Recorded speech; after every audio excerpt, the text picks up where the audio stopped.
Innal hamdalillah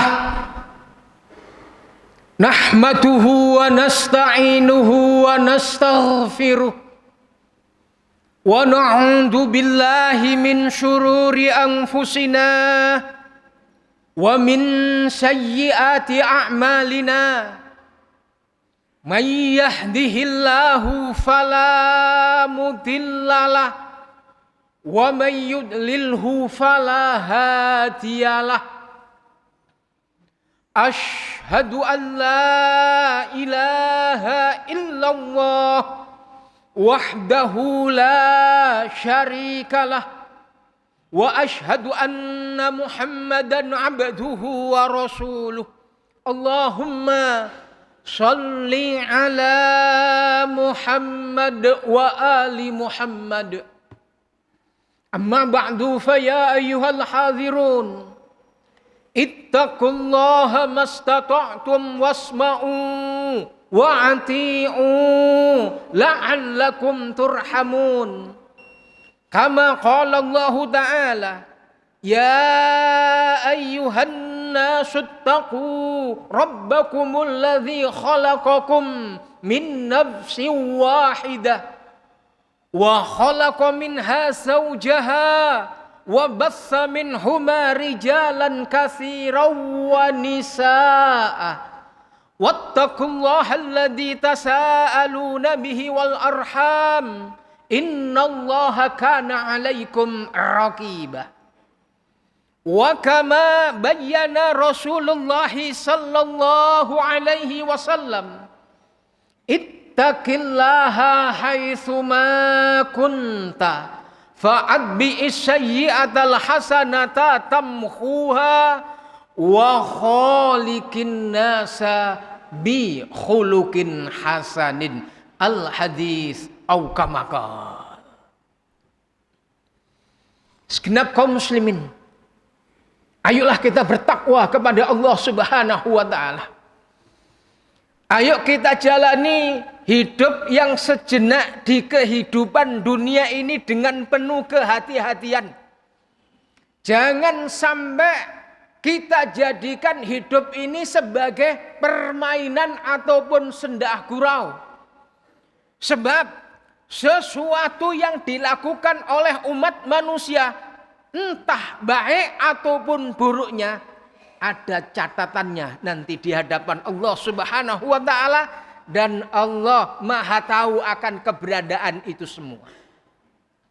Sehingga ayuhan nas, Allah Subhanahu wa taala memerintahkan kepada kita ini untuk beribadah kepadanya, untuk menjalankan taat kepada Allah Subhanahu wa taala, dan semuanya itu bersumberkan dari Al-Quran dan hal-hal yang pernah dicontohkan oleh Rasulullah Muhammad sallallahu alaihi wa alihi wasallam.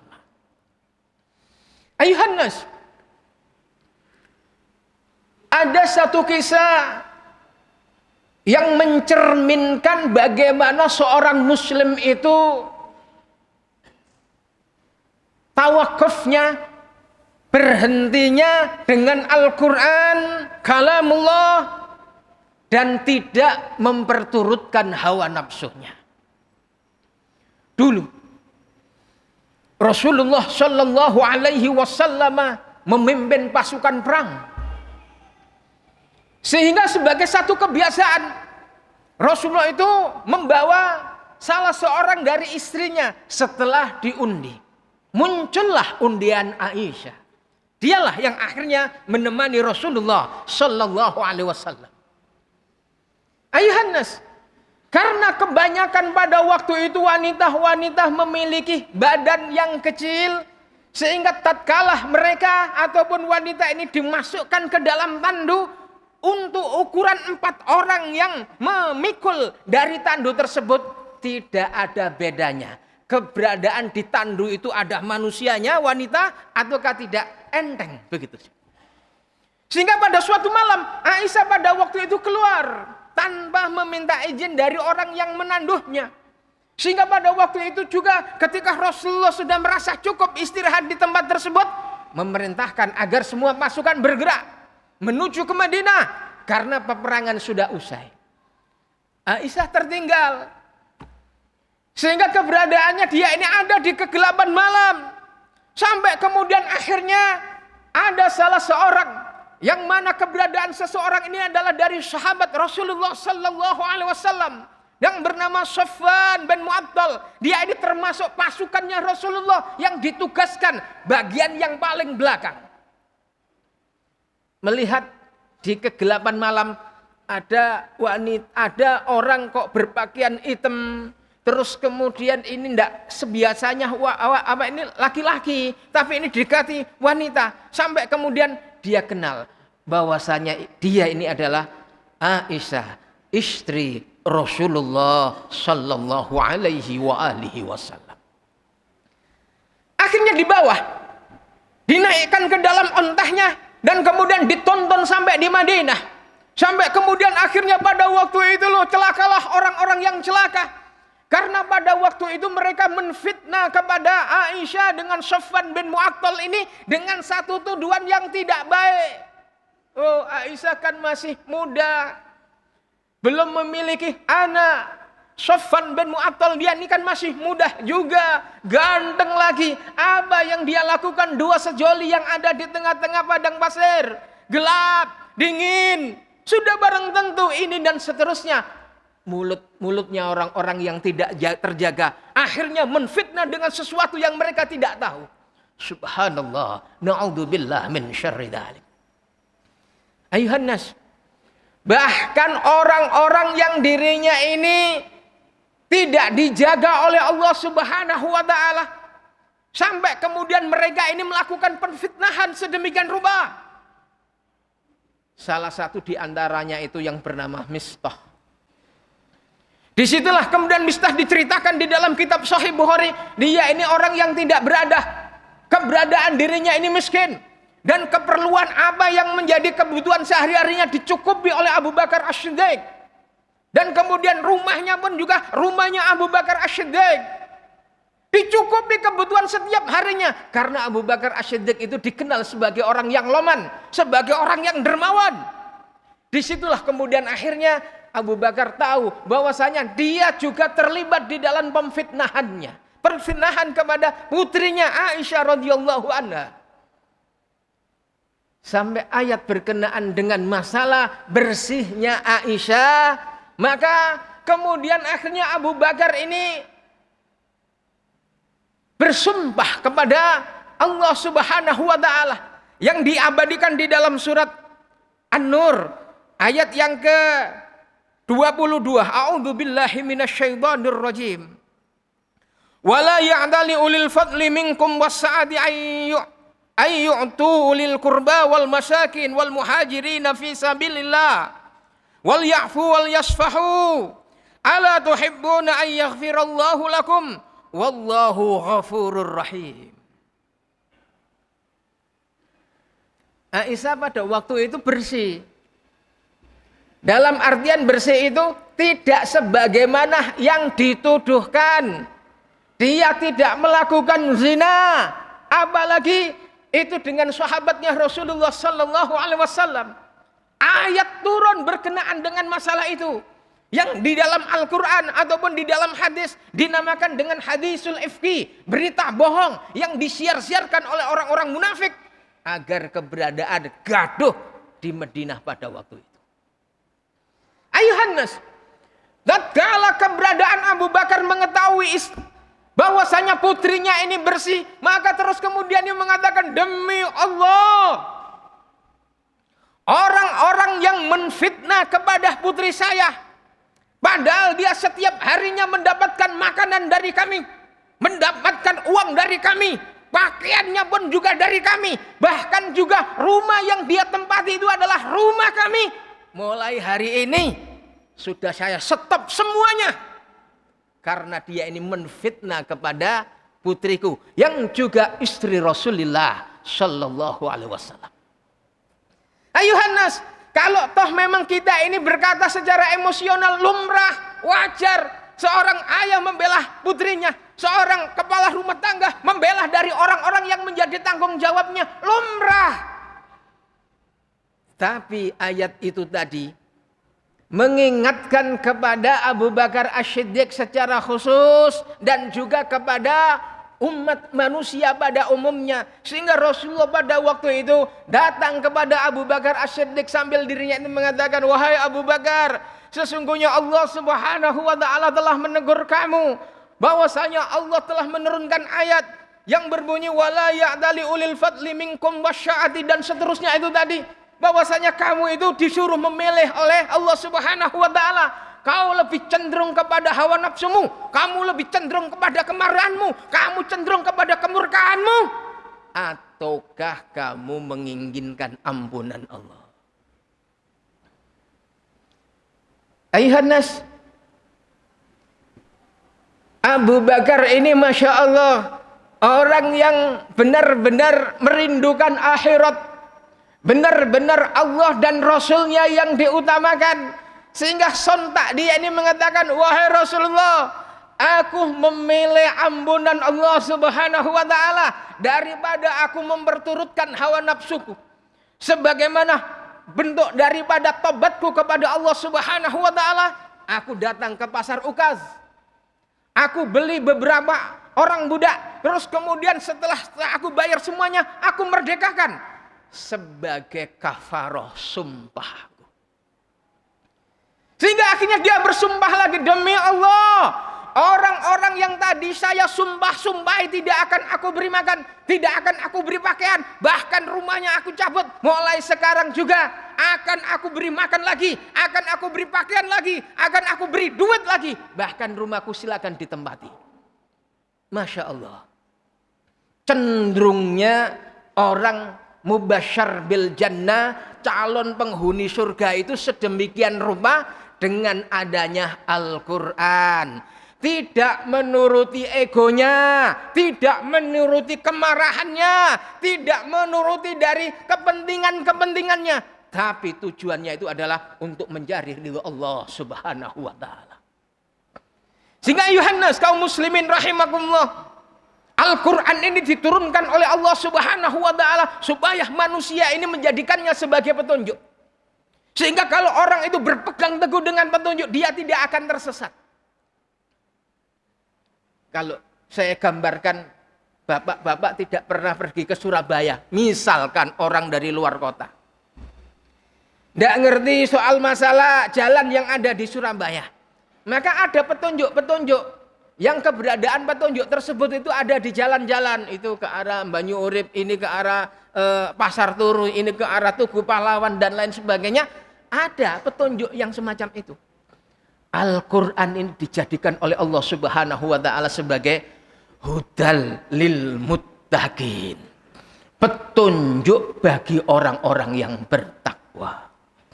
Sehingga Yohanes, supaya hidup kita ini tidak tersesat, supaya hidup kita ini tidak nyimpang, maka sebagai seorang muslim, dia ini harus memiliki beberapa kriteria, harus memiliki hal dengan keberadaan Al-Quran. Pertama, setiap muslim itu harus bisa membaca Al-Quran dan menjadikan membaca Al-Quran ini sebagai kebiasaannya setiap hari. Entah berapa menit, entah berapa jam, atau berapa waktu, dia orang muslim itu mesti setiap harinya membaca Al-Quran. Ya kalau misalkan kita ini belum ataupun belum ngerti soal masalah bacaannya, ya kita berguru kepada orang-orang yang ngerti. Banyak kok. Ada privat-privat tertentu yang kemudian bisa memperlancar seseorang itu membaca Al-Quran. Namun tidak hanya sekedar untuk dibaca saja, bahwasanya keberadaan orang mukmin itu tahu bahwasanya di dalam setiap huruf di dalam Al-Quran itu bernilai kebaikan. Sehingga sampai Rasulullah itu mengatakan, aku tidak mengatakan alif lam mim itu sebagai satu huruf, sebagai satu huruf, akan tetapi alif satu huruf, lam satu huruf, dan kemudian mim satu huruf, sehingga kebaikannya itu adalah 30. Satu huruf saja itu kebaikannya 10. Sehingga alif lam mim itu kebaikannya 30. Masya Allah. Ayuhan nas, Namun tidak sekedar hanya dibaca, bahwasanya keberadaan Al-Quran ini berbahasa Arab, sementara kita ini bukan orang Arab, sehingga keberadaannya ini harus dimengerti apa yang ada di dalamnya. Sehingga saran saya, datanglah ke al-ulama warasatul anbiya, ulama-ulama yang mengerti tentang ilmu Al-Quran. Entah datangnya dari daerah mana, ataukah dari Arab ataupun dari Indonesia, tidak jadi masalah. Yang penting dia ini adalah ulama akhirah, bukan ulama su', yang akan menjelaskan Al-Quran dengan sesungguhnya. Sehingga fahamilah apa yang diterangkan, terus kemudian dengarkan dengan seksama, dan kemudian setelah itu sudah faham, maka jalankan penuh dengan keikhlasan karena taat kepada Allah Subhanahu wa taala. Oh, kita sudah tahu, katakanlah bahwasanya setiap kali waktunya sholat ini tiba, kita diperintahkan oleh Allah Subhanahu wa taala untuk melaksanakan sholat. Sholat karena apa? Di dalam Al-Quran ada perintah yang semacam itu. Kalau misalkan keberadaan kita tahu bahwasanya wanita harus menutup aurat, maka kemudian kita ajak istri dan juga anak-anak perempuan dan juga orang-orang yang menjadi tanggung jawab kita untuk menutup aurat, melaksanakan apa yang dimaksud di dalam Al-Quran. Dan yang terakhir, kita harus mengajak, mendakwahkan kepada yang lainnya agar mereka ini supaya bisa ikut tunduk kepada Allah Ta'ala, belajar Al-Quran, membaca Al-Quran, memahami Al-Quran, mengamalkan Al-Quran. Kita ajak-ajak kepada yang lainnya, entah kepada istri kita, anak kita, orang tua kita, ataupun orang-orang yang menjadi tanggung jawab kita, supaya mereka ini manut, ikut kepada Al-Quran dan juga sunnah Rasulullah Sallallahu Alaihi Wasallam.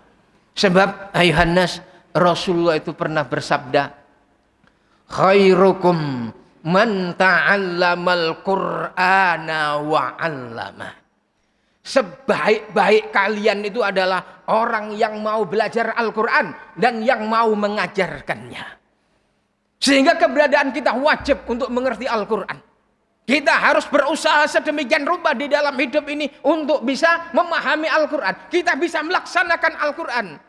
Hatta ya'tiyakal yakin, sampai datang ajal, sampai datang kematian kepada masing-masing pribadi kita. Ayuhan nas, yang benar itu bukan kita, yang benar bukan mereka. Akan begitu juga yang benar itu bukan Anda ataupun yang lainnya. Tapi yang benar itu adalah Allah dan juga Rasulnya. Ikutilah Al-Quran dan ikutilah sunnah Rasulullah Sallallahu Alaihi Wasallam. Kita akan mendapatkan kesejahteraan di dunia dan juga di akhirat nanti. Wa aqulu qawli hadza wastaghfirullah li wa lakum. Alhamdulillah alladzi arsala rasulahu bil huda wa dinil haqq liyudhhirahu 'ala ad-dini kullih wa kafa billahi syahida. Asyhadu an la ilaha illallah wa asyhadu anna Muhammadar Rasulullah. Kaum muslimin rahimakumullah. Hidup ini terus kita jalani, berputar terus. Sebentar lagi bulan Ramadan tiba. Terus kemudian kita jalani hidup, terus kemudian kita ketemu bulan Ramadan lagi. Masya Allah, terus berputar. Sebagian kita sudah ada yang menyelesaikan tugasnya, menyelesaikan ujiannya hidup di dunia. Tinggal dia mempertanggungjawabkan di yaumul akhirah nanti. Sehingga Yohanes, jangan sampai kita ini terlena dengan kehidupan dunia ini hingga melalaikan tugas utama kita menjadi khalifatul abd, yaitu manusia yang beribadah kepada Allah Subhanahu wa taala. Ayo kita persiapkan diri kita dengan sebaik mungkin untuk menghadapi kehidupan yang sebenarnya yaitu kehidupan akhirat. Hidup di dunia ini sebentar. Sementara dan sebentar. Kalau kita ini berpayah-payah untuk membangun akhirat, semuanya akan diganjar oleh Allah. Namun kalau cuma hanya untuk mengeruk isi dunia dan memperkaya diri, maka semua orang yang semacam itu nanti akan menyesal di hadapan Allah Subhanahu wa ta'ala. Ayo kita baca Al-Quran. Ayo kita datang ke majelis taklim. Ayo kita amalkan Al-Quran di dalam kehidupan ini. Semuanya karena Allah Subhanahu wa ta'ala. Dan yang terakhir, ayo kita berdoa kepada Allah Ta'ala. Mudah-mudahan Allah melembutkan hati kita. Allah menolong perjalanan hidup kita. Dan kita meminta kepada Allah Ta'ala agar nanti kita mengakhiri hidup ini dalam keadaan husnul khatimah. Allahumma salli ala Muhammad wa ali Muhammad. Rabbana ighfir lana dhunubana wa israfana fi amrina wa tsabbit aqdamana. Allahumma ighfir lil mu'minina wal mu'minat wal muslimina wal muslimat al ahya'i wal amwat innaka sami'un qaribun mujibud da'wat. Rabbana la tu'ahidna in nasina aw akhtana. Rabbana wa la tahmil alaina isran kama hamaltahu 'alal ladzina min qablina. Rabbana wa la tuhammilna ma la taqata lana bih wa'fu anna waghfir lana warhamna anta maulana fansurna 'alal qaumil kafirin. Rabbana hab lana min azwajina wa dhurriyyatina qurrata a'yunin waj'alna lil muttaqina imama. Rabbana atina fid dunya hasanah wa fil akhirati hasanah wa qina adzabannar wa adkhilnal jannata ma'al abrar ya aziz ya ghaffar ya rabbal alamin. Wassallallahu ala Muhammad walhamdulillahi rabbil alamin.